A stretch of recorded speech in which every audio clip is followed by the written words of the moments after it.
Okay, thank you guys. Okay, Bismillah. This call is now being recorded. Bismillah ar-Rahman ar-Rahim. Guys, welcome guys today. And today's webinar is about the biological cost. Means what is the cost on our body because of the synthetic use of GLP-1 agonist like Ozempic and Monjouro. So it has become so popular these days, isn't it? Like everybody knows about these injections and they think it's a quick fix. They think it's a boon, which is again uh, come to mankind. Actually, it's not a boon. It's actually disguising as a boon, but it's not a boon at all. Because after the end of this lecture, you'll come to know how dangerously it is accelerating our aging, number one, and how it is destroying our metabolic health because constantly you are putting into one mode. We're going to discuss more in detail in a bit. And because of this, you're getting dependency on the medication. What is happening is we need to understand GLP-1. It's actually in original format. God has created in our body a hormone called GLP-1 that is like glucagon-like peptide. It's not glucagon, but it's glucagon-like peptide, GLP-1. And it works in balance with glucagon. And we're going to discuss that. We're going to discuss today the metabolic pedals of these two hormones, GLP-1 agonist and glucagon, naturally, how they are actually coming and going on rhythmic manner in accordance with the food intake and in accordance with the time of the day. So we're going to discuss that everything in detail because the issue is it's really horrible out there. If you see the iceberg here, let me just zoom in there to the iceberg. The deep of the iceberg, the hidden fact is that the people are getting aging very fast and they are getting dependent on the medication for life. That's a deep hidden issue of these GLP-1 agonists. The second thing is metabolic dysfunction happening because what is happening, our body is, I say, our life is like an orchestra of hormones.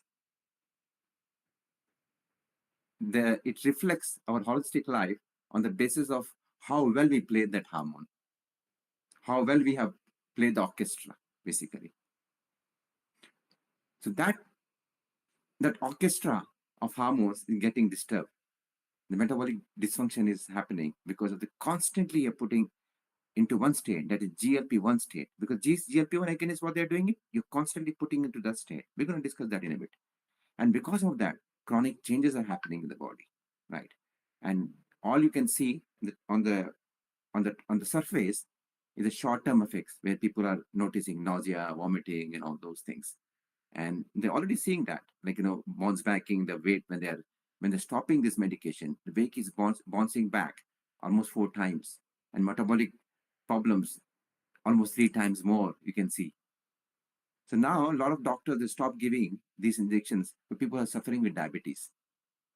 Such an interesting thing now. They're also realizing the evil effect of this. So to understand our maintenance, digestion, and nutrient absorption, it is very important for us to understand the actual form of GLP-1, original GLP-1. What is GLP-1? As I mentioned already, it is glucagon-like peptide, not glucagon, but it is working exactly opposite to glucagon. It is like a cycle. So now what is happening is when we eat food, what happens?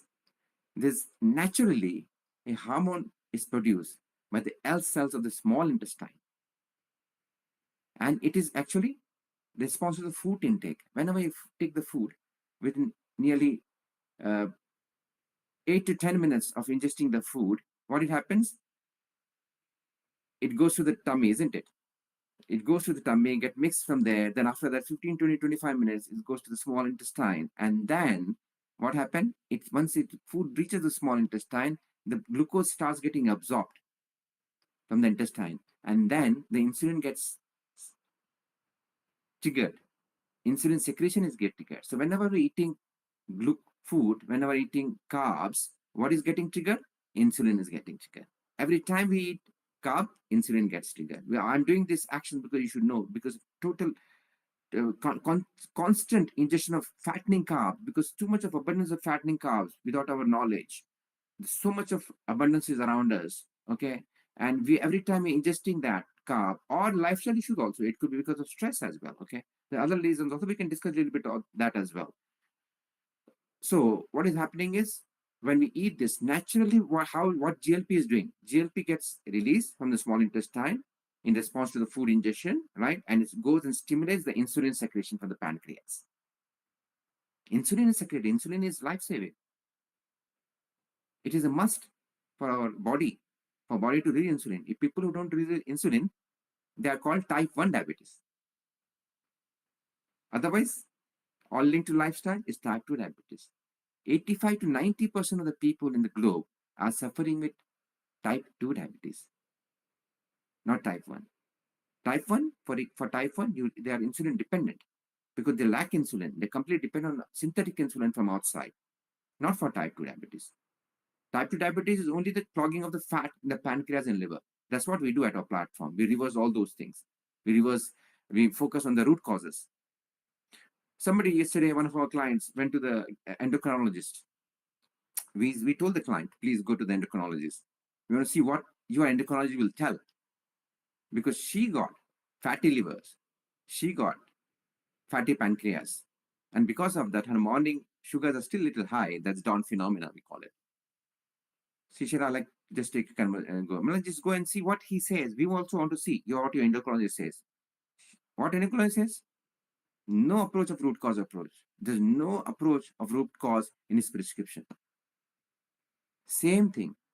A endocrinologist and a normal doctor and a non-medical also now knows what medications to give when somebody when blood pressure, when sugar is high.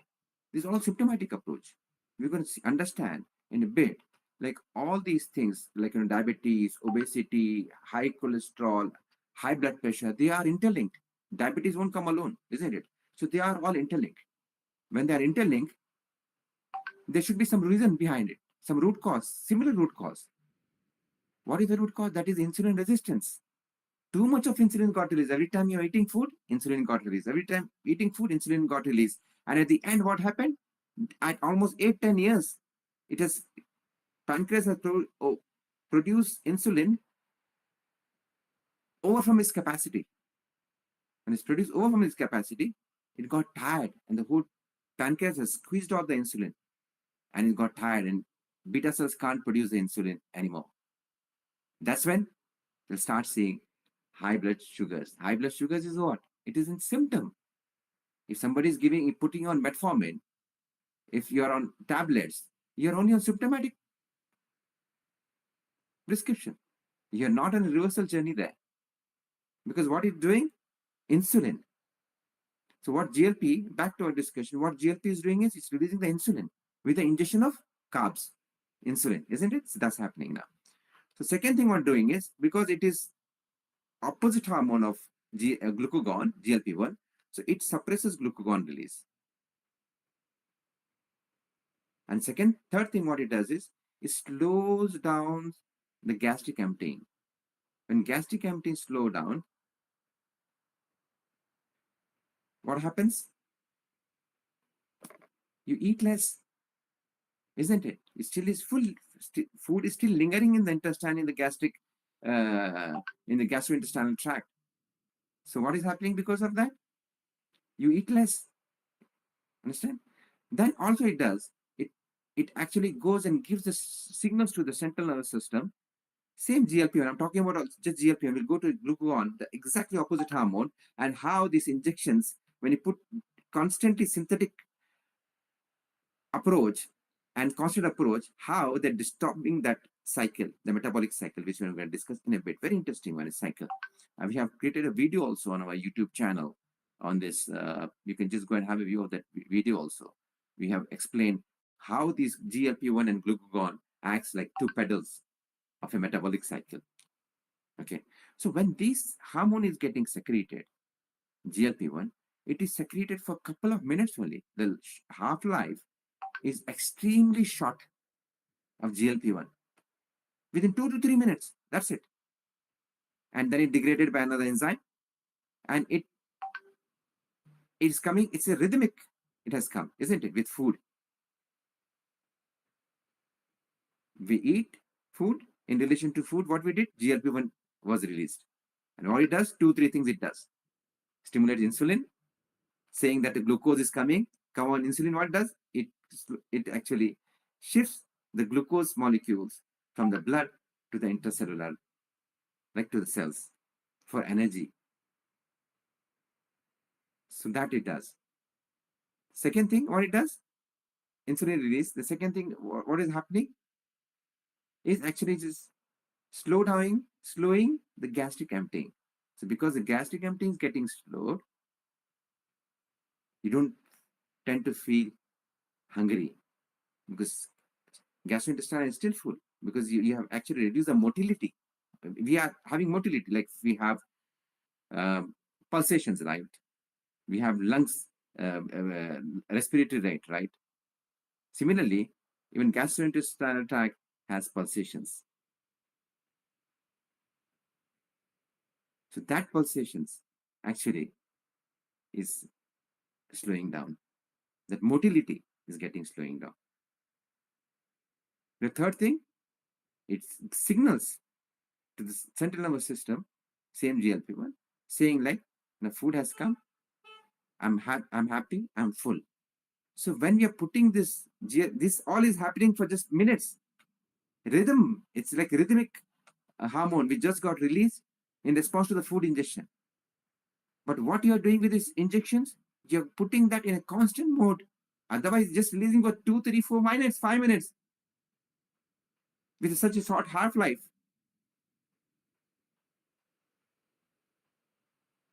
To understand GLP-1, we need to understand glucagon clearly. So what is glucagon?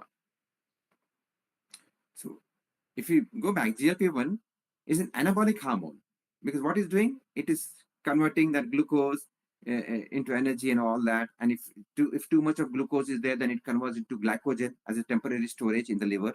Then that is also filled. Then it converts extra sugar into fat. So it is what is happening. It is the fattening carb which is getting converted into fat in the body, not the fat which you are eating fat. So it is the carbs which is the culprit, isn't it? So this is what is doing, anabolism. And what glucagon is doing, opposite, catabolism. It's cutting down, right? So what it does, first we have to understand where it comes from. Insulin comes from beta cells of same pancreas, and glucagon comes from the alpha cells of the same pancreas, and they work completely opposite to each other, like a pedals.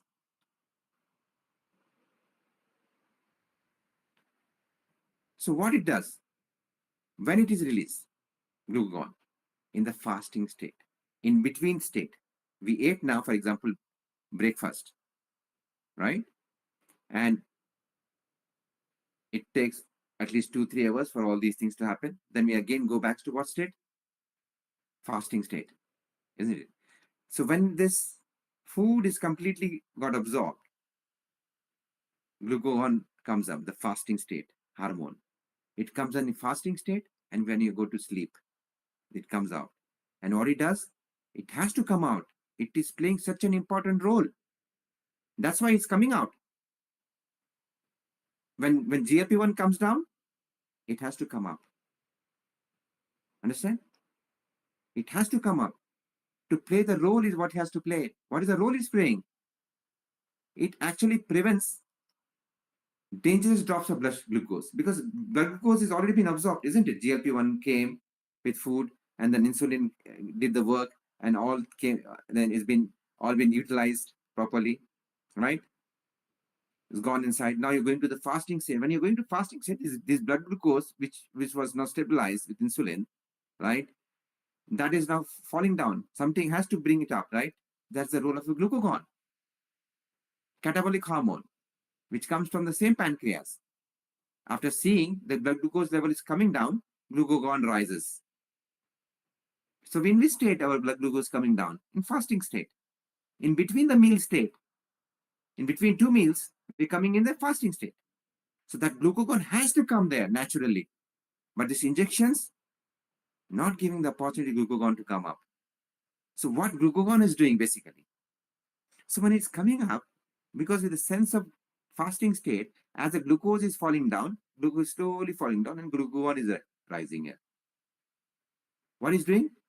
It stimulates glucose production because we need glucose, because glucose is coming down. It has to balance. The glucagon has to balance this glucose coming down. The spike is going down now. It has to raise. How it raises? It goes and search for the glycogen first. The storage of the liver. It says, okay, now glycogenolysis happened. Once the glycogen, it converts into glucose. Easy, isn't it? But with prolonged fasting, what happened? The same with unique glucose. Glucose is getting produced in the liver, right? That is happening. And it takes, the third thing what it does, it promotes fat breakdown. That is called lipolysis. It has to break the fat. It has to come out. But GLP-1 injections completely, when they are putting constantly on GLP-1 mode, glucagon is not coming up. Fat is not getting broken down. Naturally, the glycogen which is converting into glucose to balance that in a fasting state in between two meals, that's not happening. This metabolic flexibility of these two pedals is getting stuck only at the GLP-1 pedal. So glucagon not coming at all.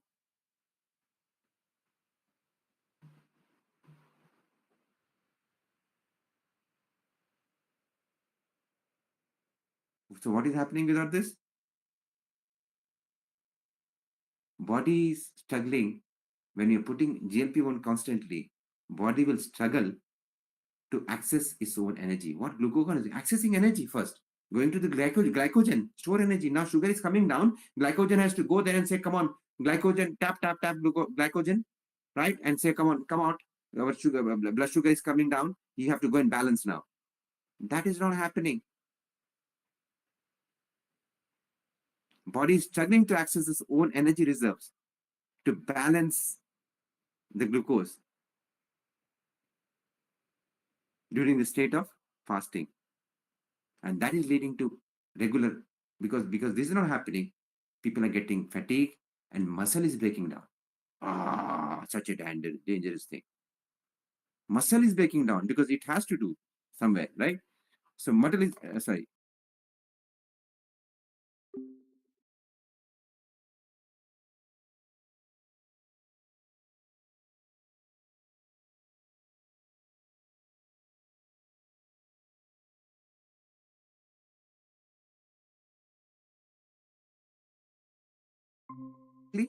Stimulates insulin. What GLP-1 does? Stimulates insulin secretion, suppresses glucagon, because when GLP-1 rises, of course, glucagon has to come down, isn't it? Right? Then what it does? Third thing, it slows down gastric emptying and promotes satiety. Satiety is feeling of fullness and reduces appetite. So people don't eat and don't feel like eating. That's why they're losing weight. But the problem is, as glucagon are getting raised, they're not able to access the resources of the body to do that balancing of the blood glucose during the fasting states or in between the meal states.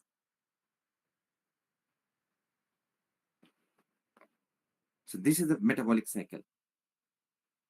Clear. GLP-1 what it does? Food comes, GLP-1 release to what? To lowers blood glucose, isn't it? Insulin, releasing insulin to lowers the blood glucose and suppresses the glucagon, the opposite hormone, and slows the gastric emptying and promotes fullness and satiety. So people don't eat. Then glucagon rises slowly during fasting or in between the meal state, or when sense the blood sugar is low. And what it does? It prevents from hypoglycemia, ensuring balancing of the blood glucose, and constant energy supply. These are similarities between GLP-1 glucagon. They are similar because the peptide hormones, GLP-1 glucagon, are both the peptide hormones, both compose amino acids. So they are similarity because we just spoke the differences now. Little similarities also there because they both work on one system, that is blood glucose regulation. So these are similarities, isn't it? They're both managing blood glucose regulation, they're doing it. And the structural similarities are same because the precursors are same. Their father and mother are same. Because they are part of pancreas, isn't it? And they're both acting on brain signaling pathways at the same time. So this is what happens pre-meal state, during meal, and post-absorptive state. As we just said, we don't have to repeat this one to confuse you. Okay, so let me go to another slide. Next slide. Okay. So what is actually happening? The issues. Okay, what are the costs? The first problem with the constant exposure of a body to one state where you're stucking your metabolic cycle, where your metabolic cycle is stuck towards one pedal, where you're constantly putting the body on a GLP-1 mode state. What is happening? Constantly anabolism is happening, isn't it? Right? So what is happening? The first thing is what is happening is muscle loss and longevity impact. What is muscle loss? Why are you getting muscle loss? Why not only is targeting the fat of the body? Research will discuss that why muscle loss occurs. Because number one, because you're not eating. You have suppressed your food intake. When you suppress your food intake, you suppress the protein intake also because you don't feel like eating. You don't eat protein also. So every day we require protein. Humans need protein to survive because in our body, we are repairing constantly our cells, our proteins, our muscles are getting repaired, our tissues are getting repaired, our cells are getting repaired. Like for example, nails. For growing nails, you require what? Protein. Hair. For growing hair, you require protein. People like me, I don't think we require too much protein. We have less hair, isn't it? But I require protein more because I'm aging, and especially people who are aging, they require more protein. And with this, you're not getting no protein because you have suppressed your hunger. And because of that, calorie deficit is there. That's number one. Why are you losing muscle? Number two, why losing muscle? Because glucagon limits the body's ability to mobilize fat stores effectively. Because it's using glycogen ke paas gaya wo glucagon, and first it's gone to glycogen saying, okay, come on, blood sugar has come down. That's not happening, right? All these things are not happening. So limiting the body's ability to mobilize fat stores. For glycogen, it goes, then after it goes to fat. Now glycogen is always temporary. It's like very little storage is there. It's gone with just 3-4 hours or 5 hours of fasting. Then after that, you require more. Then it goes to the fat, saying tuck fat. First it's going to liver, tuck glycogen. Then it goes to fat. That's not happening because you suppress that action. And because of that, even your protein synthesis signaling is getting interfered. And because of that, you develop fatigue and reduced energy expansion, leading to muscle disuse atrophy. And now science says the research consistently has shown that almost 20 to 40% of the weight loss on these medications from muscles rather than fat, which is such a dangerous thing. Muscle decides what? Muscle decides your age. Every year, we lose 0.5 to 1.5% of our weight, body weight. As we age, muscle mass we lose, basically, to be precise. So we're losing that with age. And with this medication, you are accelerating that. When you lose muscle mass actually is a predictor of your age, of your health span, lifespan, how healthy you live. Because now, what they say now, our muscles, they say they're part of endocrine system. because 40% of the body is covered with muscle. With muscle activities, right? You release a hormone called myokines. Okay, these compounds act like anti-inflammatory. They act like metabolic support. So that's why when you exercise, you get so much of benefit. Especially when we ask our people to do exercise, when they come to a platform, fasting, do exercise during fasting. If anybody is fasting today or fasting whenever you're fasting, do exercise during fasting. That's the best time to actually pump that, because you at the fasting you're releasing growth hormone also, and growth hormone is released only two occasions, either when you go to deep sleep or during fasting. And when you do exercise during fasting, it goes into 1,000% more. Otherwise, it says almost 300% more you release growth hormone during fasting. That's why growth hormone does what? It goes and refresh the organs. When we sleep, our organs also getting refreshed. And when fasting, again growth hormone is releasing. Again, our body is getting refreshed. Organs are getting refreshed. So fasting is a boon to mankind. That can challenge this issue, because you're losing muscle mass, and because of that, people are looking like vampirish on the faces. When people are taking injections, look at their faces. The charm is gone from the face, because they lost the unwanted muscle from the face at the same time. Not also body, from the face at the same time. And as muscle mass, as I said, defines your health and life, reducing that, reducing your age. And when you reduce that muscle mass, you tend to fall because no energy there. And you develop metabolic decline at the same time and insulin resistance. That's the major issue, isn't it? We all know that. We are seeing people with Monjouro facies these days, isn't it? So the second one is metabolic rebound. As I said, it's coming at least, it says like, when you leave this, after stopping nearly this treatment, GLP-1 treatment, because you constantly put that into one mode, the body, when you're releasing it, it's not naturally producing, it's because already been body is so much been exposed to GLP-1, the natural production of GLP-1 is affected, because it has gone to a mode saying that GLP-1 is too much in the body. We don't have to produce GLP-1. So stop producing GLP-1 naturally. And that's why when you stop, the metabolic rebound is there. And you're eating less calories is there on daily basis. Because of that, you're down regulating and reducing sympathetic nervous system activities. And second thing, what is happening? Very important thing. There's two hormones. One is leptin and ghrelin hormones. Leptin, the hormone, is a satiety hormone after eating.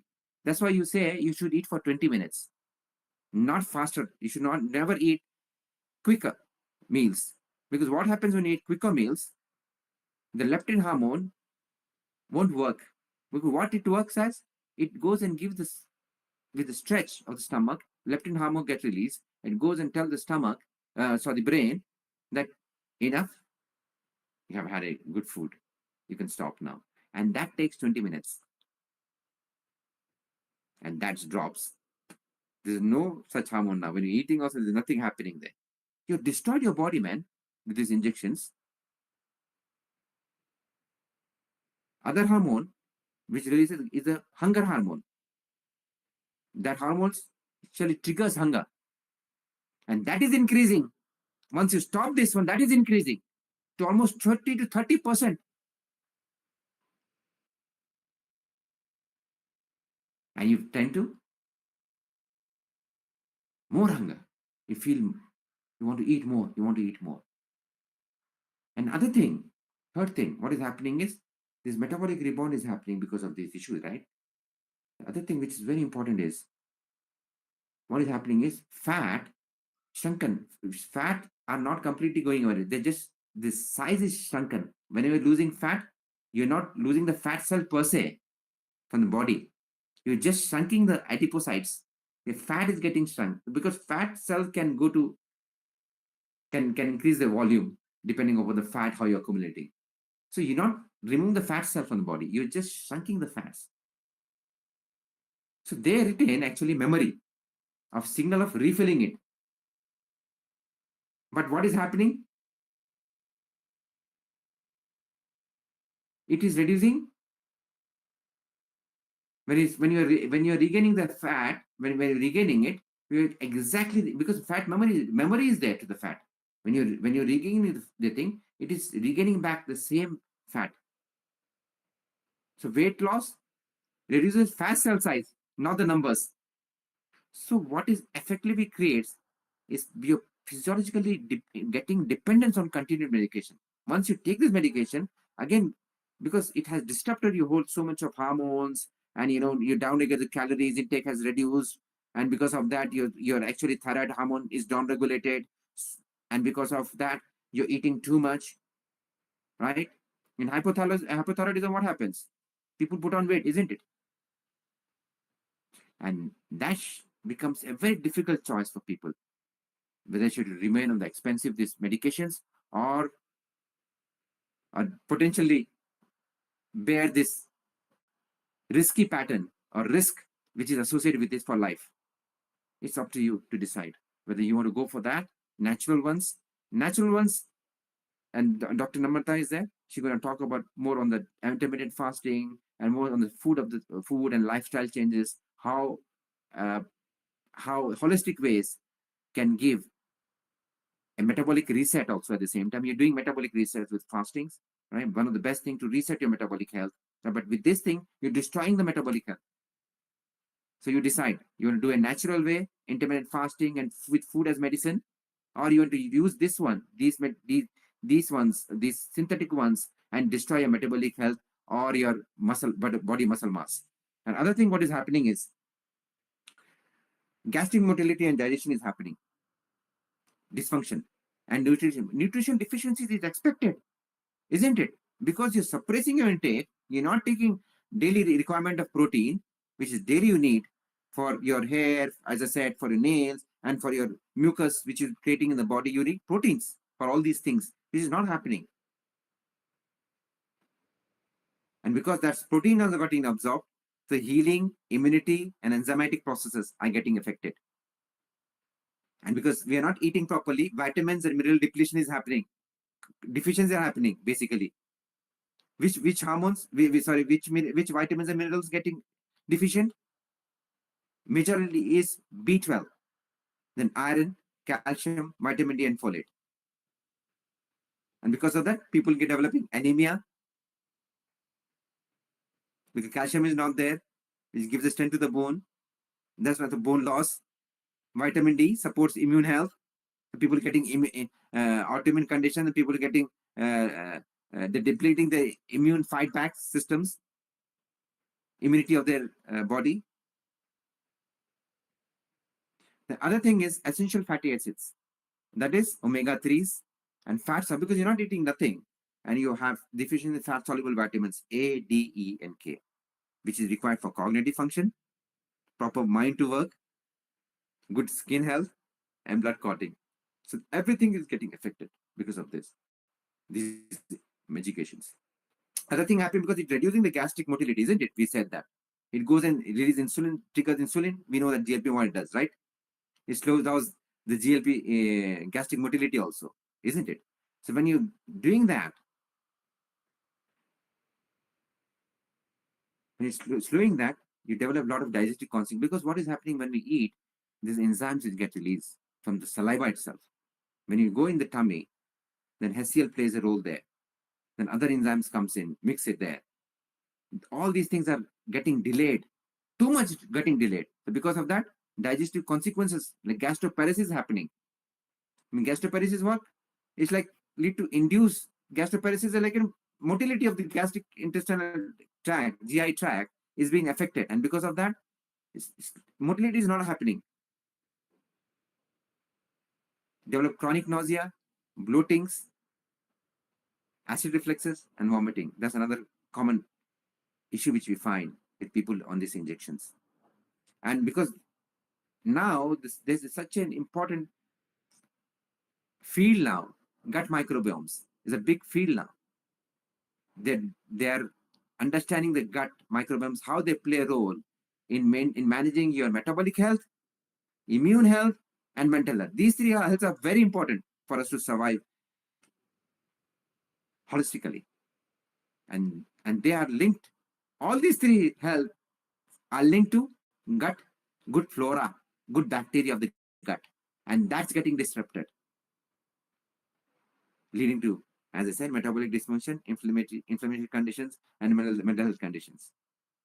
And people who are on these injections, now FDA is warning them of aspiration during anesthesia. If they had to have go for an emergency surgeries where they had to put on a general anesthesia. So one of the risk factors is if they're taking these injections, their chance of aspiration is very high, pneumonia. So these are the problems which we have. The finishing, so Dr. Namata will take you towards the other side of it. So I'll just give a brief introduction about our platform, eMedicard Global. So what we did is we just integrated evidence-based nutrition, right? All the strategies, all those independent protocols, intermittent fasting protocols, are all these things evidence-based. We got it from big universities around the globe, and we took the ancient wisdom, which is almost 5,000-year-old holistic healing system. We got the body compositions from there, Ayurveda. And the important thing what we got is the prophetic medicine of Prophet Muhammad, peace be upon him. Because he was the last prophet for us. And he has shown exactly how to live life, how to eat, how to sleep, how to forgive others. He was an example, man of character, irrespective of religion you are here. I want everyone to just go and see the lifestyle, how Prophet Muhammad, peace be upon lifestyle, how he used to eat, how he used to sleep. He has lived for the people of end times. So he knew and he predicted whatever is predicted for the end of times. Already we're seeing that around the globe. Another thing what he predicted is there'll be unprecedented amount of food, but connected with too much of unheard diseases, rise of too much of unheard diseases. And this we are seeing that. And these diseases, what we see now at our platform, with our experience now, we are almost 1.5, 2 years old now. We think we have confidence now. Almost 80% of the global diseases related to autoimmune condition, mental health, and metabolic disorders can be fully reversed, can be fully healed. This is what God has said, right? The Creator, what He said before sending the disease, He said, "I've sent the cure for the disease." So cure is there, healing is there. All we have to do is understand and use our minds and use our wisdoms, and not get just carried away with this fake promises, or like, or on the surface of it, these products look amazing, or some of the products are just targeting the symptoms of your medical condition and worsening your situation. When you're type 2 diabetes, you should be completely, your doctor should tell you, he should give you the complete information saying that type 2 diabetes is 100% reversible. Let me stress here, not 100%. 101% is reversible. This is what we are giving at our platform. We have some 25-year-old cases, 30-year-old cases of diabetic patients where they put on medications, and unfortunately they put on insulin. The problem is insulin, isn't it? Insulin, every time you're eating carb, insulin getting released, and at the end insulin got tired, and on that at the end they're worsening the whole situation by putting the patient at the end. First they give tablets, one tablet, two tablet, third tablet, and at the end they said now you have to go for insulin, and that insulin is the gateway of that, I say. So I hand over my discussion to Dr. Namrata, and she will take over from here. Thank you, guys.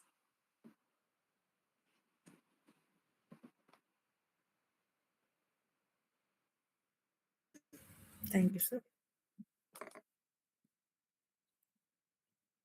Should I start? Yeah.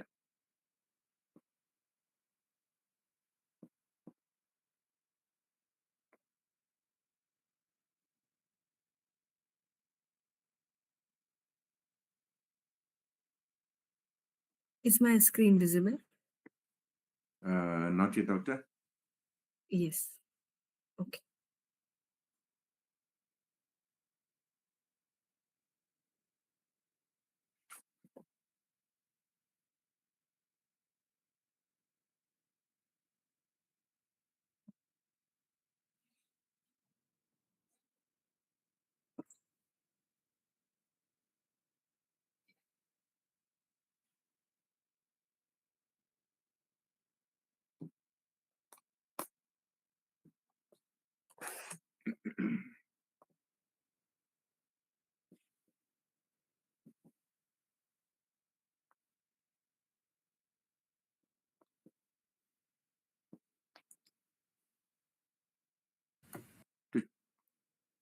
Now, Yes. Yeah, we can see now, doctor. yes, okay, thank you, sir. So, hello everyone. Now, let us all discuss how natural weight loss you can attain and what are the strategies you can go for having natural weight loss. Okay, so obesity in our medical school we used to study that obesity is the mother of all diseases, and being the mother of all diseases in obesity, as such, you don't really require medications and help of any weight loss injections. So let me focus on the natural weight loss strategies which I'll be telling it to you. Okay. So now very important is first nutrition and diet. Okay. So diet is such a thing which will make your health and which will spoil your health. Okay. So very important. We need to focus on the diet which we are taking. Let's say for obesity. So these days we are seeing patients coming with the combination of diseases. So when obesity comes, it comes with many other metabolic issues. Okay, so whenever you are obese, might be possible you will end up attracting more and more metabolic disorders. Okay, so kindly focus on your nutrition and food whenever you are obese. So once you correct your food intake, your body is automatically treated. Okay, so treat your food and treat your body. This is a very good saying.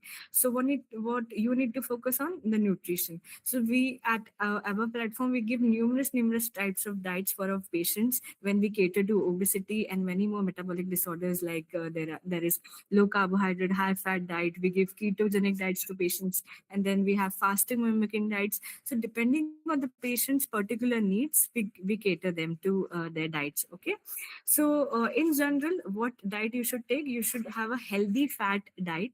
You should have lean proteins. So what happens when we restrict your carbohydrates?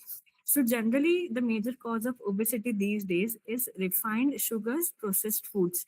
So you see, there are so much abundance of simple carbohydrates in our surroundings that we have stopped eating good fats and good proteins. Okay, so when you are obese, you need to focus on your proteins, you need to focus on your healthy fats, good amount of fiber. Okay, good amount of fiber you should take, and then vegetables and complex carbohydrates, as I have mentioned.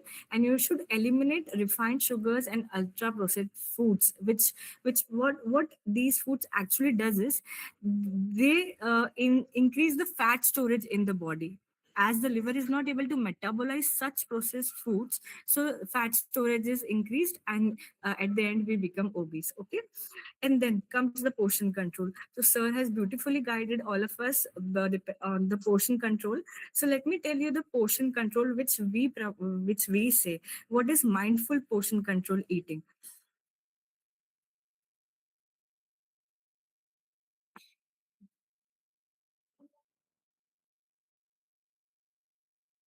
So what we say is you should first fill your stomach with one fourth, uh, half of the plate should be filled with vegetables. Okay, then one fourth of the plate should filled be protein, and then remaining one fourth of the plate should be filled with complex carbohydrates. Okay, so this is termed as mindful portion control. So we don't limit as such to anyone that you should have portion control, like limit yourselves to two chapatis, limit yourselves to only one bowl of rice, but mindful portion control we suggest at our platform. Okay, so now let me show you how your plate should look like when you are on a natural weight loss journey. Okay,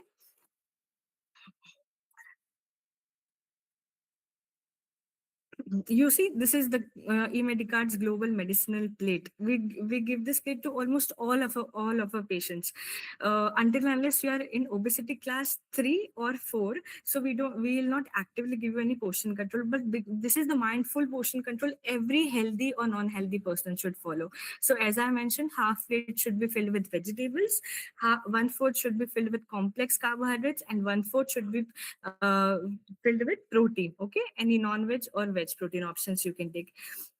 Now, coming back to the strategies which we will tell you for the natural weight loss.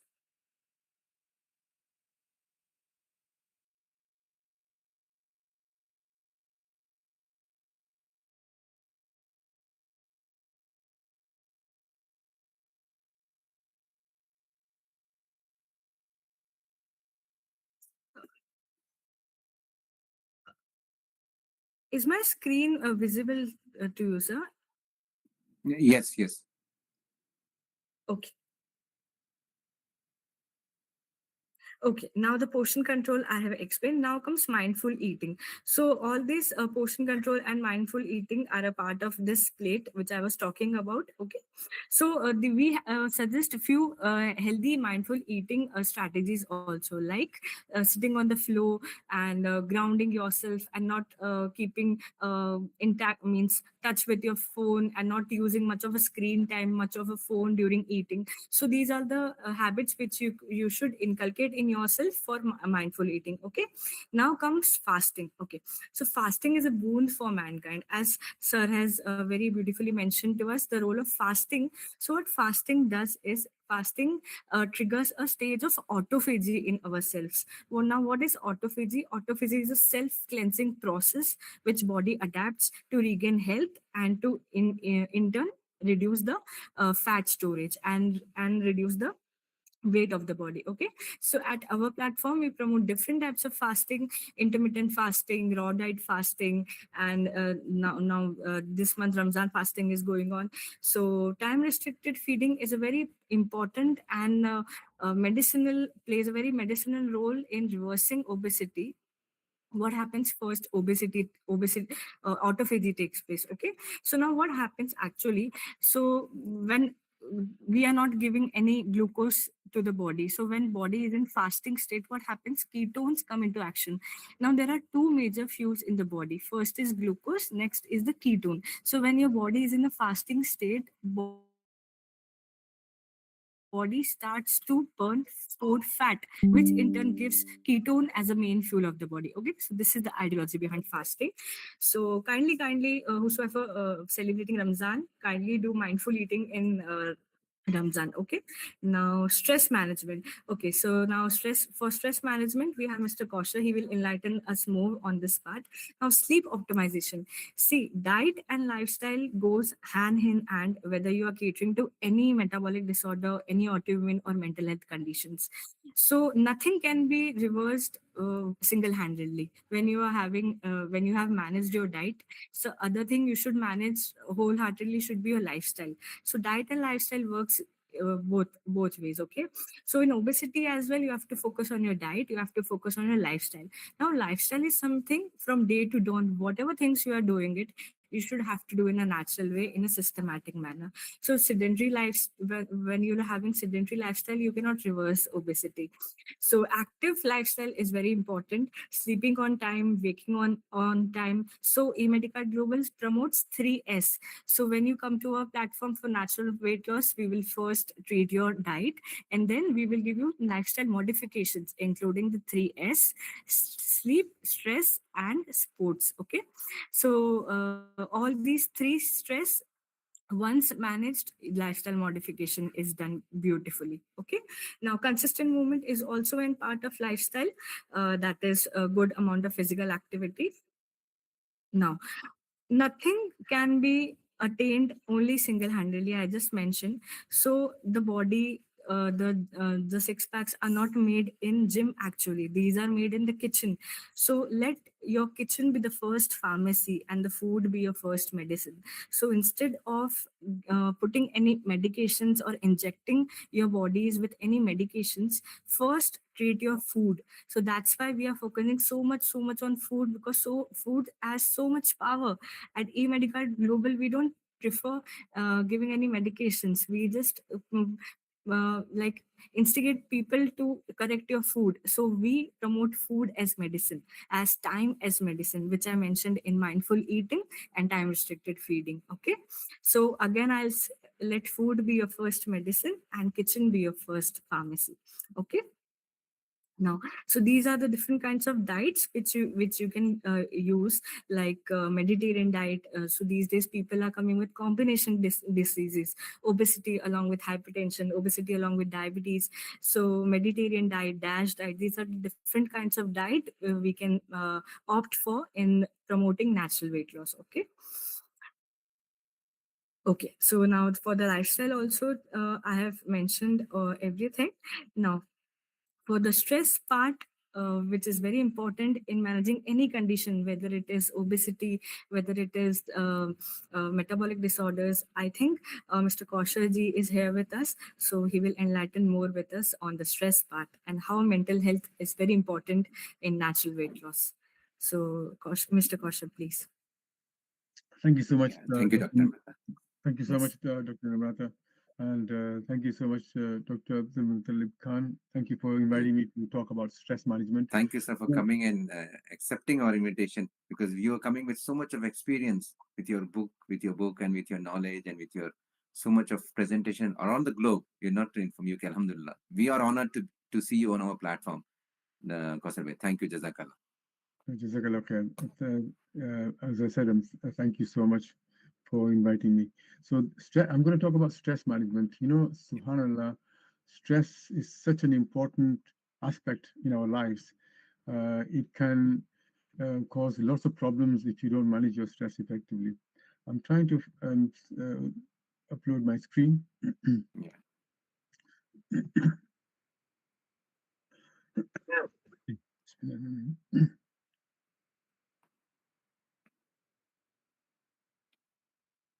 You can directly open that your PPTs. Just Okay, directly. Yeah, that's I can see. We can see. Perfect. you can see the Yep. you can see it. Yeah. Perfect. Yes. Okay. So looking at this aspect is very, very important. So what I'm going to be focusing on is about how we can be in a positive state of mind all the time in light of the Quran and Sunnah. So, Muslim brothers and sisters who are listening, you know, Ramadan Mubarak to you. And this is a month of taqwa. This is a month of us getting close to Allah subhanahu wa ta'ala. And for my non Muslim friends and colleagues, you know, assalamu alaikum to you too. You are my brothers and sisters in humanity. You know, we can always share and learn from each other's religion and the way of life that we have uh, from spirituality and from our own faith. So if I'm going to talk about this from the Islamic perspective, it's something that you know we can learn because it's timeless um, benefits that you can receive. I don't know whether people have heard about something called cognitive behavior therapy. Basically, it's a talking therapy, uh, talking treatment, focusing on your thoughts and your beliefs and your attitudes that affect your feeling and behavior. Because emotional intelligence is so important. Looking at feelings, how other people speak to you, and how you perceive that is your choice. And this is where cognitive behavior comes in, because it is about how you think about yourself, the world around you, and when people talk to you, how you take that, because that is up to you. Uh, on what you do, how it affects your thoughts and your feelings. But CBT is the actual cognitive behavior therapy that can help you to manage this. So it's like, for example, one saying, "Are you optimistic or are you pessimistic?" If you see this glass of water, do you see it as half full? Because if you do, then you are optimistic. If you see it half empty, then you are pessimistic. And we are required to be always optimistic. We are always required to ensure that we look at things in a positive light. When somebody is speaking to us in a bad way, we give them the benefit of the doubt. And in our deen, we are required to um, repel evil with goodness. We repel evil with goodness. Because if you don't manage stress, and there are various ways that people can get stressed, maybe because they have illness, or they might have been traumatized in some way, they might have been abused when they were children, or loss of job, um, problems within the home, spouses fighting with each other, interpersonal skills not effective, poor communication, um, and all these things can affect stress. But those people who do not manage stress effectively, because everyone will get stressed. Allah says in the Quran, لَقَدْ خَلَقْنَا الْإِنسَانَ فِي كَبَدٍ. I have created mankind in toil, in distress. But if you don't manage your stress, look at the consequences, because it has been medically linked to serious conditions such as peptic ulcers, high blood pressure, heart disease, type 2 diabetes, depression, as well as common ailments, um, like headaches, sleep problems, and sexual dysfunction. So that's why managing stress, looking at your mental health, has to be in balance with your physical health. Because whilst we have good mental health, we also have bad mental health, just as we do have good physical health and bad physical health. So the ways to manage stress, I'll just go through this briefly, and then I'm going to focus more on positive thinking. So firstly, positive thinking is the key. How you perceive life, how you perceive things in your life affects how you behave and what impact it has on your health. If you're a positive thinker, you always look at a negative into a positive, turning a negative into positive. This is the way of our beloved Prophet Sallallahu Alaihi Wasallam. So positive thinking is key. Second one is adequate sleep. This was mentioned by Dr. Namrata earlier, and also healthy eating. And she mentioned that earlier as well. Eating in moderation, eating superfoods of our beloved Prophet Sallallahu Alaihi Wasallam, natural foods, food that is grown from the tree and also from the ground, rather than having products like cakes and biscuits, because I consider them as products, man-made. Whereas if you look at the natural foods, fruits, vegetables, salads, these are healthy diets that we need to consume because it affects your stress levels. Exercise and movement is also very, very important. If you're not able to exercise, then at least be active, move around. If you're on the computer, after half an hour, go and stand up, stretch yourself, and be active. Don't take the lift and the escalator, walk the steps. The more you walk, the better. If you're going to the masjid, don't go by car, walk. If you're going to the mandir, then walk to the mandir, don't go by car. So these are the things that you can do effectively to help you to manage your stress. But there are many people who actually keep grudges in their hearts because somebody has done bad to them. And if you have the benefit of the doubt of other people, then you will not keep grudge against someone.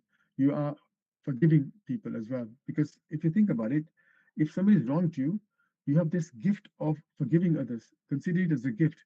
You can say to Allah, "Oh Allah, I forgive this person for what they've done to me." You name that person.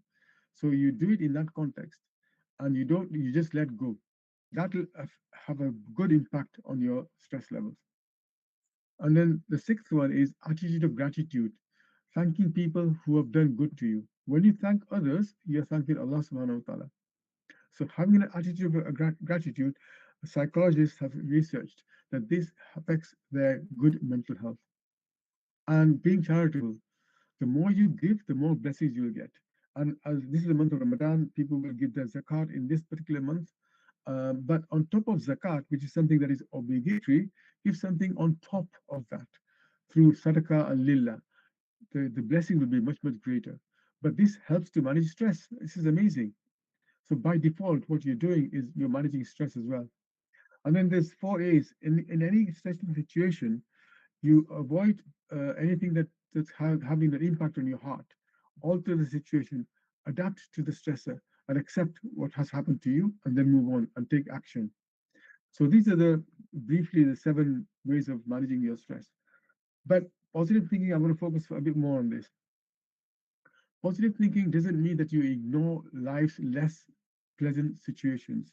If somebody has upset you, it doesn't mean that you don't confront them, but do it in an assertive way and make sure that that you've been hurt.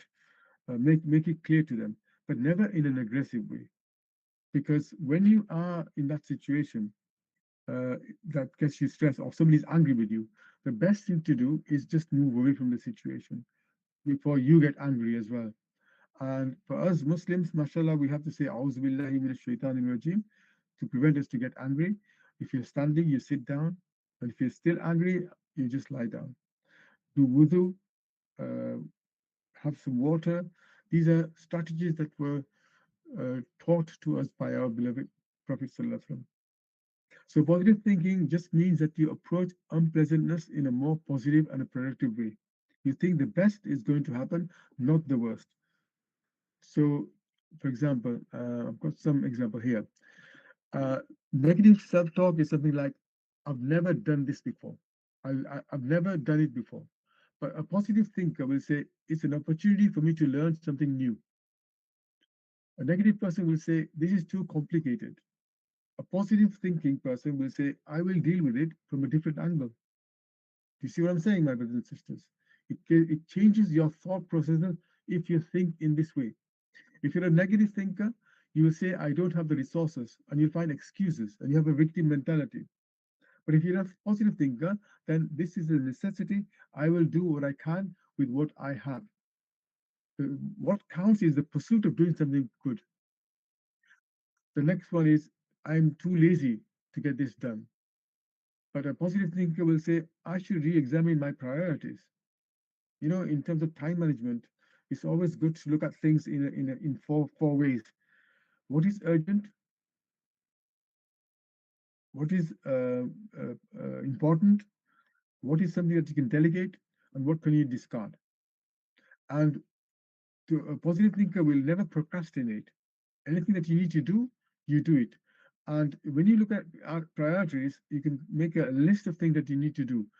But then what you need to do is the thing that you don't like to do them first. The things that you don't like to do, and then in the list of things that you're doing it, and you consider it as a chore, do that first, so you can enjoy the other aspect that you have to do on your list, on your task list.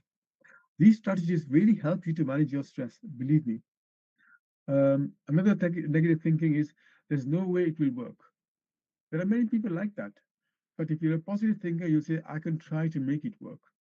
How many years did it take for the person who actually invented the bulb? How many times he made mistakes? In any situation, how did the penicillin come into being? What tests were doing? How many times did these people who invented these things try their best? But they always try to make it work to the best of their ability.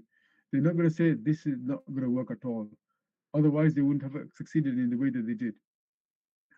There's the next one is too radical a change. But then you're going to say, if you're a positive thinker, let's give it a go. Another negative self-talk, no one bothers to communicate with me. There are people like that who think like that, and that increases their stress level. A positive thinker will say, I will try to open channels of communication.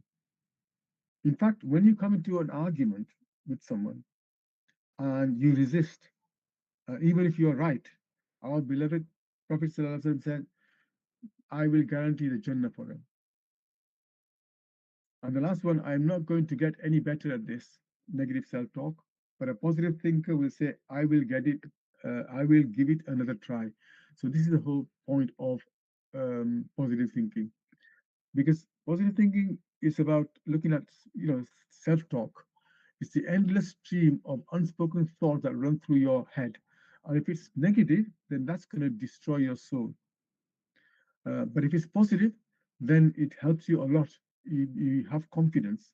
You try your best, but then you don't look at how you please other people, because you'll never please other people. You can run like a headless chicken pleasing people. For us believers, mashallah, all you have to go to is to please Allah subhanahu wa ta'ala.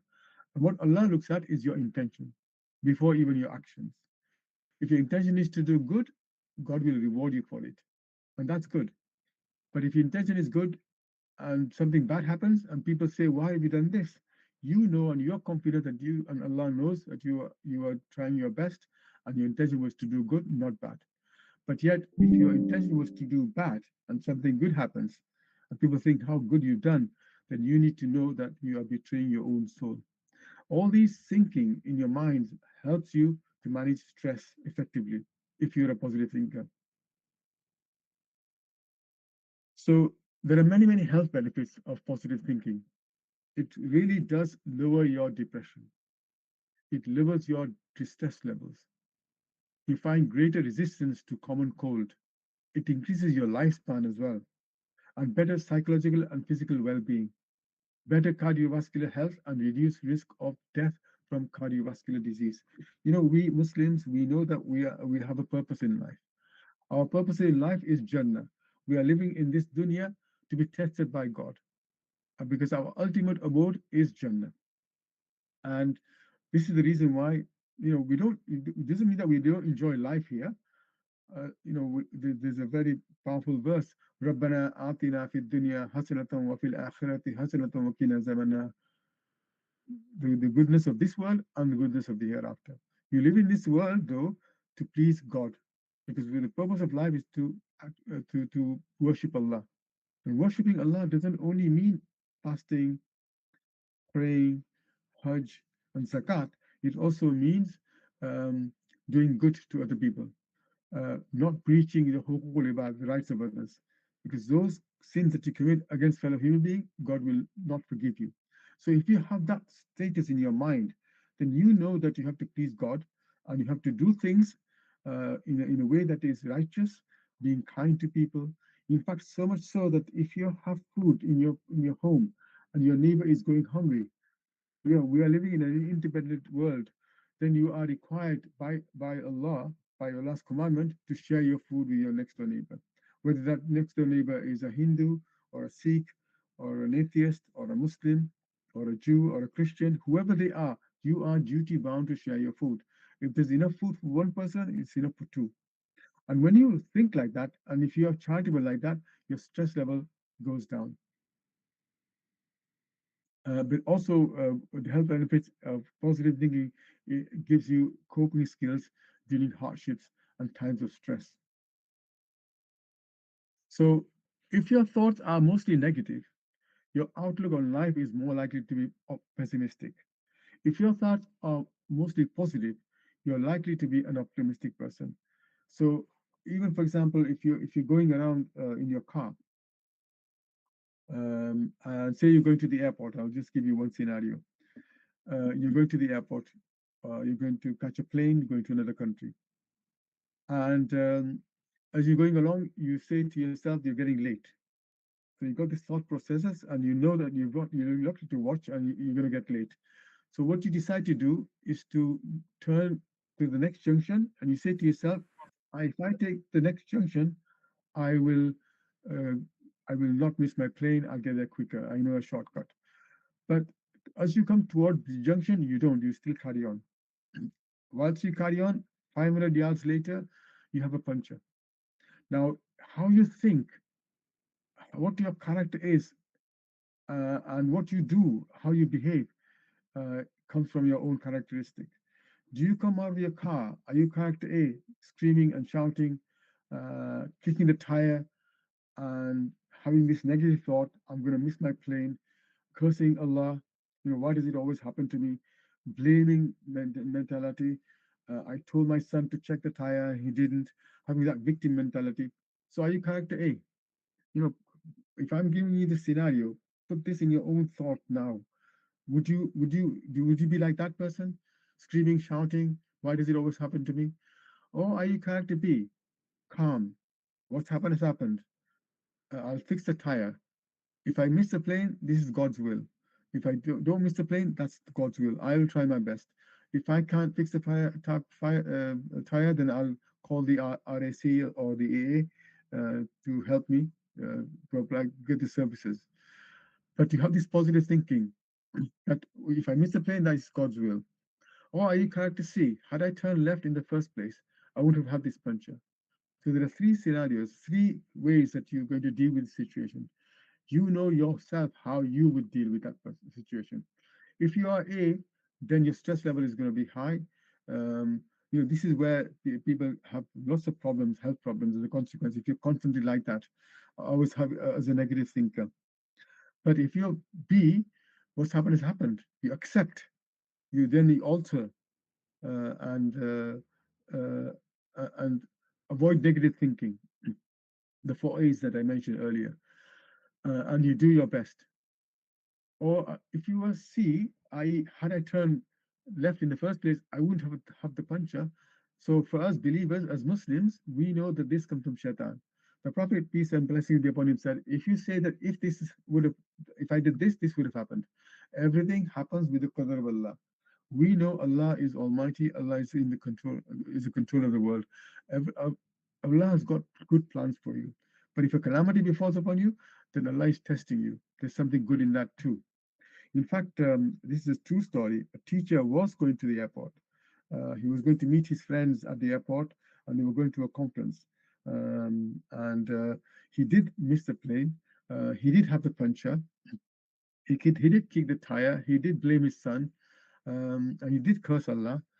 And then he went back, and he missed the plane. And all his friends were on the plane, about to go to the conference. But about 5 hours later, he saw in the news that the plane had crashed, and all his friends died. And he became more closer to God. He wasn't praying, he wasn't practicing Muslim, and he became more practicing. And he said, Allah wanted to save my life, and that's why I missed my plane, and this is the reason why I had the puncture.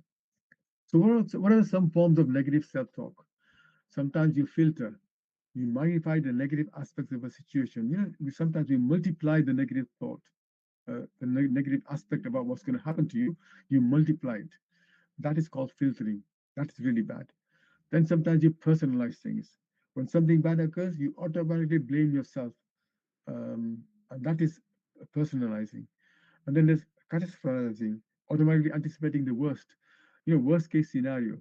And if you're a positive thinker, you might even in that negative situation, you'll find something positive. And then polarizing, black and white, good and bad. You see things only as either it's good or bad, and there is no middle ground. You feel that you have to be perfect or you're a total failure. The other one is, but the way to think positively is following a healthy lifestyle. This is not only positively thinking, but also doing. So, Dr. Namrata mentioned about diet and exercise. It's crucial that we consume good food. And if you look at the prophetic food, these are all natural food that we all need to consume. For example, dates, pomegranate, water, milk, melon, um, dudi. I don't know what's it called in English. These kind of foods are very, very nutritious for you. If you're having roti, then avoid wheat. It's got gluten, but have jowar ki roti, for example. Find out what the health diet is, and this is the reason why Dr. Khan's Medicard platform will help you to ascertain the best plan for you, a meal plan. And Dr. Namrata is an expert in this, and she's also a nutritionist and a dietitian as well. And you'll be able to help get that support. The second one about positive thinking is to be with people who are positive. Surround yourself with positive people. Our beloved Prophet ﷺ said, if you are, for example, going to a perfume shop, you might not be applying the perfume, but the fragrance will be rubbing off on you. So if you're with positive people, that will rub off on you. And similarly, if you went to a blacksmith, you might not even use the equipment, but the black smoke and the black soot will be coming onto your clothing. Similarly, when you go to among the evil people who are committing sins and backbiting and gossiping, these are the people that you need to dump, really. Otherwise, they will uh, drain you so much. And also practicing positive self talk. Start by following one simple rule: don't say anything to yourself that you wouldn't say to anybody else. If a negative thought enters your mind, because that will happen on a regular basis, evaluate it rationally and respond with affirmations of what is good about you. Think about things that you're thankful in your life. And we know that Shaitan always sends waswasas to us to commit sins. And therefore, your positive self talk can counteract that. So also, identify areas to change. Identify your area of life that you usually think negatively about, and what negative thinking triggers from any situation. Start small by focusing on one area to approach in a positive way. So this is another way of doing it. Check yourself periodically during the day. Stop and evaluate what you're thinking about. If you think that your thoughts are mainly negative, try to find a way to put a positive spin on them. Sometimes it's good to speak to a friend, not an ally, by the way, a friend. A friend in need is a friend indeed, and talk to them if there's some negative thoughts that comes into your mind, which you want to check it out. Be also humorous, because our beloved Prophet ﷺ was very humorous. On one occasion, one companion was cracking jokes with the other companions, and he came from behind ﷺ, and he had a stick in his hand, and he poked this companion, this Sahaba, as a joke. The Sahaba looked back and realized that he was a prophet. peace be upon him, and he jokingly said, "Oh Prophet of Allah, you poked me. I'd like to do the same as well." And the Prophet ﷺ gave him the stick. Here you are. And then he said, "Oh no, you poked me on my exposed skin." So what did the Prophet ﷺ do? He lifted his shirt. And what did this companion do? Subhanallah, he kissed him. He said, "I just wanted to kiss you on your blessed skin." So our beloved Prophet ﷺ joked a lot with the children, with adults, with the companions, many, many times.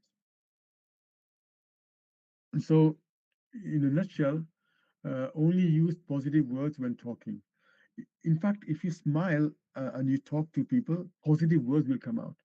Even if you're speaking to somebody on the phone, they can't see you, but even then you smile, positive words will come out. Try it.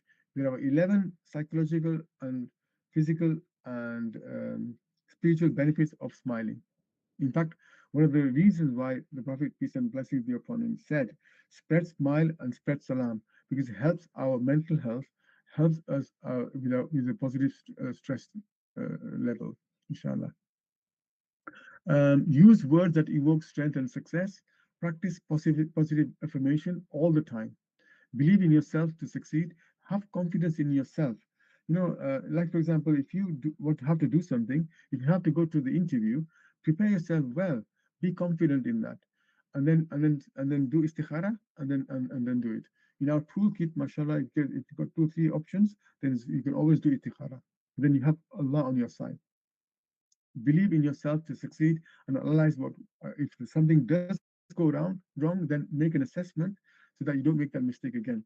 Because a mistake is only a mistake if you make a mistake again. A mistake is always a learning curve. And in terms of the Islamic perspective about looking at any calamity in a positive light, this is a beautiful hadith that I always explain to people, and I use this in my own life. When the Prophet ﷺ said, "How marvelous is the affair of the believer! How marvelous is the affair of the believer that everything, absolutely everything that happens to him is good." Now, this is really, really, really important, this first part. Everything, absolutely everything that happens to him is good. And this does not apply to anyone except for the believer. So if something good happens, he says Alhamdulillah, and he thanks Allah. But if something good befalls him, he gives thanks to it for it, and he says Alhamdulillah. But if something bad befalls him, he bears it with patience. But then that is good for him as well. This is what the Prophet said. So, like I mentioned to you about the puncture, you might think that's really bad. I'm going to miss the plane, but it saves your life. So when you look at it in that context, it's always good that happens to you. Turn every negative into positive. And yet, if you do suffer any calamity or difficulty, look at this hadith. Our beloved Prophet ﷺ said, "Nothing of fatigue, illness, distress, worry, grief, or harm befalls the Muslim, not even a prick from a thorn, but Allah subhanahu wa ta'ala will accept it as expiation for some of his sins." So just imagine, and this is recorded in Muslim, it's a Sahih hadith. Just imagine when you're having a little inconvenience, a difficulty, even an iota worth of taklif, then God will expiate your sins. If you've got a niggly back problem, go for treatment, of course, because there's a cure for every disease. And if you still have it, because God has ordained it for you, then remember that Allah is expiating your sins. And yet, this life is temporary. We're here in this world for only a short period of time. Our beloved Prophet ﷺ said, "Whoever has the hereafter as his main concern, Allah will fill his heart with a feeling of richness and independence. He will be focused and feel content, and this world will come to him in spite of it." So you don't have to run like a headless chicken trying to please people. You try your best, but leave it to Allah. And if you do, because you're doing it to please God, because you're actually here for Jannah, the hereafter, that you need to be rewarded for the good that you do in Jannah, for Jannah, then that will come to you in any case, whatever you do. Whoever has the world as his main concern, so if you're just materialistic and you're just focusing on yourself to be greedy and live life in a luxury here, not looking at anybody else, not being dependent, not helping other people, Allah will cause him to feel constant fear of poverty. He will be distracted and unfocused, and he will have nothing of this world except for what has already been predestined for him. and this is recorded in Tirmidhi. This is a very, very powerful hadith that helps us to focus our minds in a positive way and to focus more on helping people. God has created us to be at service of mankind, and this is very, very important. And if you look at it in terms of self motivation by reliance on Allah, tawakkul on Allah, then our beloved Prophet ﷺ said, when Allah wishes good for his slave, He hastens to bring about his punishment in this world, and He does not wish him good for him. He withholds the punishment until he is dealt with for his sins on the day of resurrection.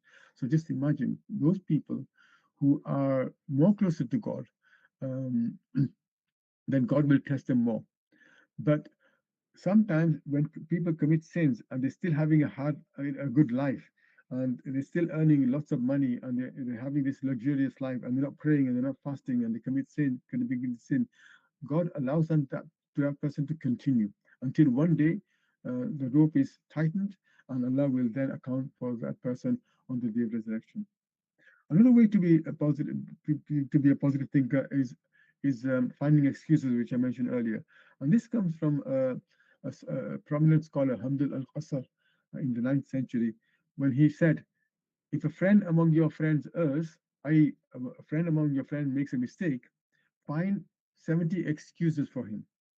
If your hearts are unable to do this, then know that the deficiency is in your own selves." Well, so just imagine finding an excuse to somebody is more like a commandment from God, giving the benefit of the doubt. And looking at a person who made the mistake or who's been bad to you, you look at the sin, not the sinner. You have an impact on the sin the person has committed, not the sinner. So don't personalize it. Look at the sin, not the sinner. So if a friend makes a mistake, then find 70 excuses, meaning 70 meaning many. It's an Arabic term to mean many. It doesn't mean literally 70, but it means many. And yet, if your hearts are not able to do this, then know that the deficiency is in your own selves. So some of the examples of excuses, you could say that if you try to greet somebody and they don't greet you back, or they might not have seen you, or they might be engrossed in their own problems, for example. Or if you're in a car and you wave at them, they can't see you because the reflection on the screen has enabled not to see you. But then you could say, you can find an excuse. That person must have had a bad day, must have been a misunderstanding. She didn't hear me. He didn't see me. He tried his best. They didn't have time. He had no other choice. She didn't mean it. He's upset. He's upset about something. Finding excuses in what way, whatever you way you can, gives you the mental focus of looking at that person positively, because everyone is positive in some ways. There are some people who are bad, yes, and if they're just your friend, then dump them. But if they're your relatives, they're close to you, then obviously then Allah tests you, and you have to deal with that person in a way that is amenable and appropriate and compassionate in a compassionate way. So giving excuses and giving the benefit of the doubt may or may not be true. Sometimes it's true. Um, But giving an excuse to another person is a type of charity on a path to forgiveness. The first beneficiary of the person who forgives others is themselves, because it's a sunnah of Allah to forgive others. On the day of judgment, you say, "Oh, I wish I'd forgiven everybody." So before you sleep, you actually forgive people. And yet, the Prophet ﷺ said, overlook the slips of respected people. Overlook, so any mistake people make, overlook them. And this is in Bukhari. And if you are a positive thinker, you don't look at the people who are above you, but people who are below you. Because the Prophet ﷺ said, whenever you see someone better than you in wealth, face, or figure, you should look at someone who is inferior to you in these respects. And this is recorded in Bukhari and Muslim. So I ended there. Thank you for listening, my brothers and sisters.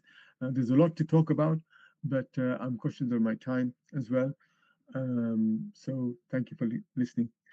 سبحان الله وبحمده سبحانك اللهم وبحمدك نشهد أن لا إله إلا أنت نستغفرك ونتوب إليك.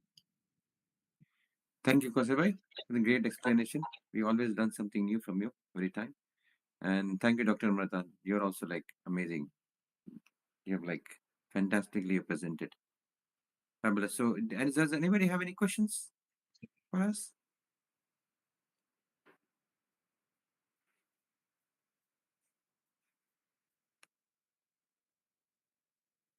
Please, if you have any questions, please do ask them, because this is the best way of learning, by asking questions, inshallah. Correct.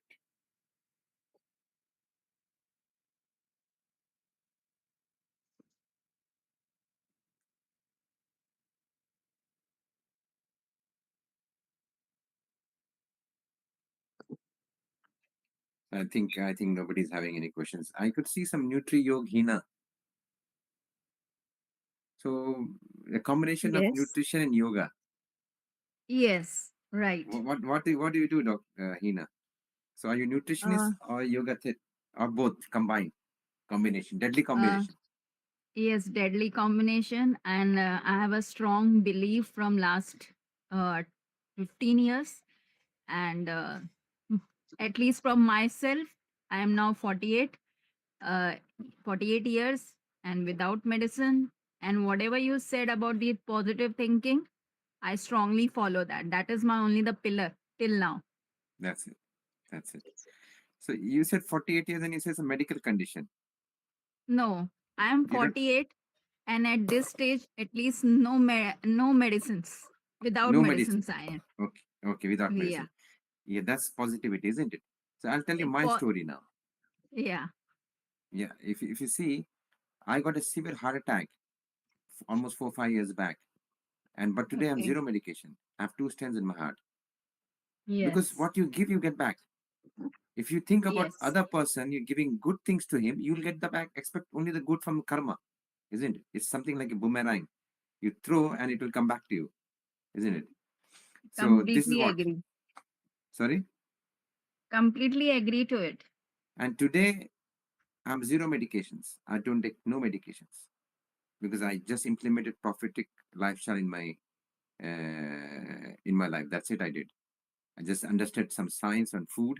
Then I realized when I can reverse my situation, let's start helping people. And I see wonderful results. And every day, anybody comes with a metabolic syndrome, we just tell them, be assured, just follow our instructions. All you have to do is just follow our timing and our instruction. That's it.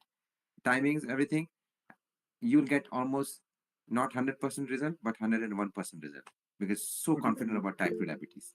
Dr. Saab, I need to go now. Absolutely. So, Dr. Saab, I need to go. So please excuse me. Just thank you for Thank you, listening, my brothers and sisters. Assalamu alaikum wa rahmatullah. thank you, thank you. So that was great. Thank you, Kasab. So yeah. So what do you do, Hina?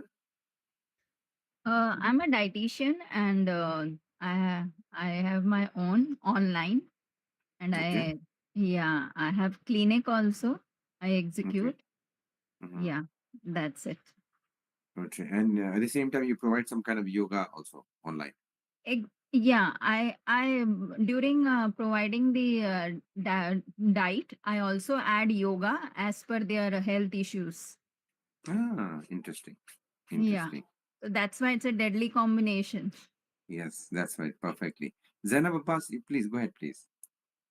Yes, so I just came back from a talk from my community on overweight people. So I just talked about that, and then I see your seminar, and it's exactly the way I did, and I studied prophetic nutrition. So my way of consulting is, based on the prophet's teachings. So Mhm. I really, really resonate with whatever has been said today, Yeah. and I really Fabulous. appreciate of what you said right now, learning more about prophetic nutrition. And that is Yes. how I practice. Fabulous. So, how are the results at your platform? Very good, very good. That's what we are propagating, that it's more mentally connected, your health. Correct. It's just not body and mind. It's also soul is also part of that, isn't it? Spirituality has to be there if you want complete holistic health, And as isn't it? Dr. said, I believe in that asanila manasai, like when someone does bad to you, do good. And, you'll really notice the difference in your overall health and wellness. Definitely, definitely. Whatever it is, forgive, just forgive. And it's good, when you forgive. Otherwise, if you're keeping resentment, you're continuously activating your sympathetic nervous system, isn't it? Fight Yes. and flight. isn't it? So that's been activated, and because of that, constant cortisol is raised in your blood, right? And because the cortisol is continuously is high in your blood, it creates inflammation.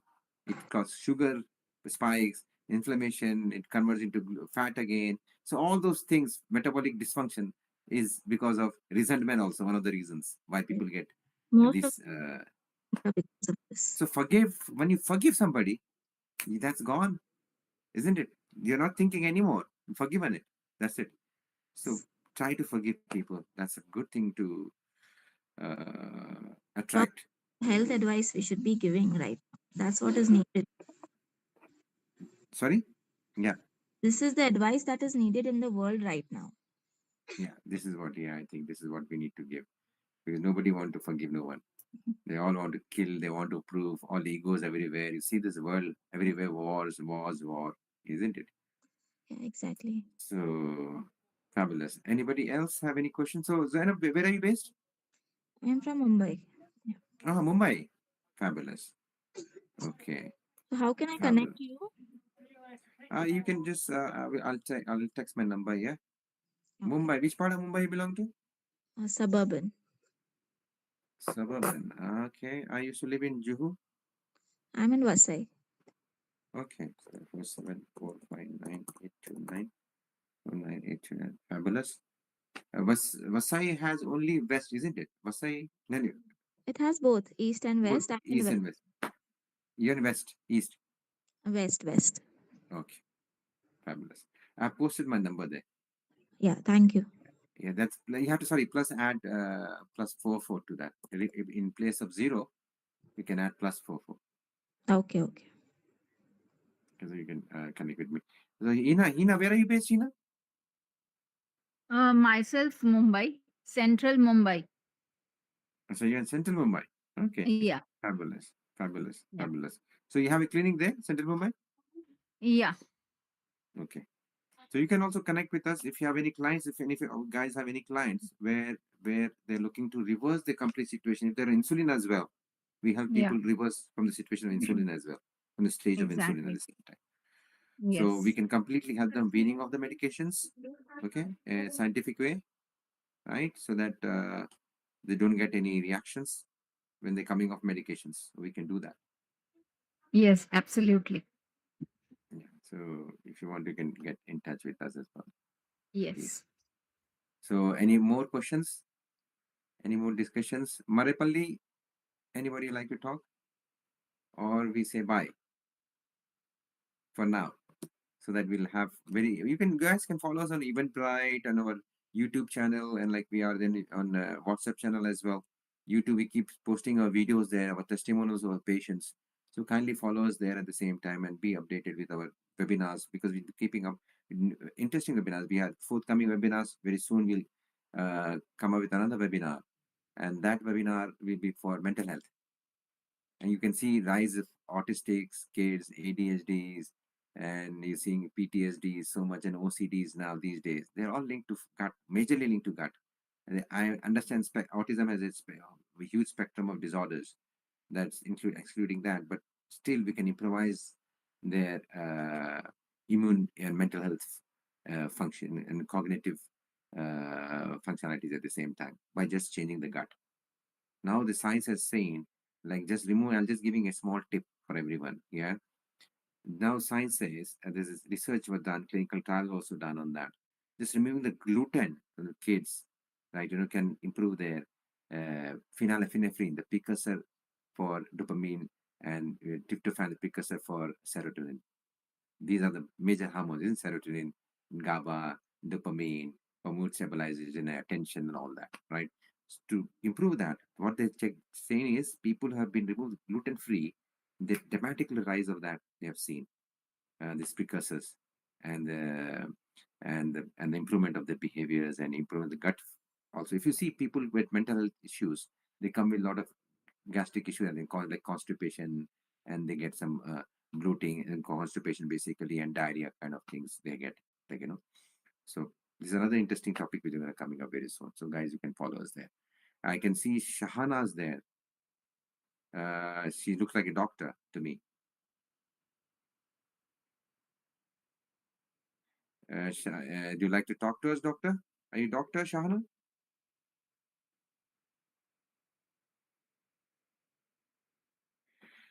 So fine. We are done now for the day, and see you guys soon again. Take care. Thank you so much Thank you. for Thank you for the playing. session. Thank you, Thank you Nina. Thank so you, much. Sister Zainab, and everybody. Thank you who all joined it. Thank you. Dr. Namrata, let's connect there. Our other platform. Thank you. Thank Bye-bye. you.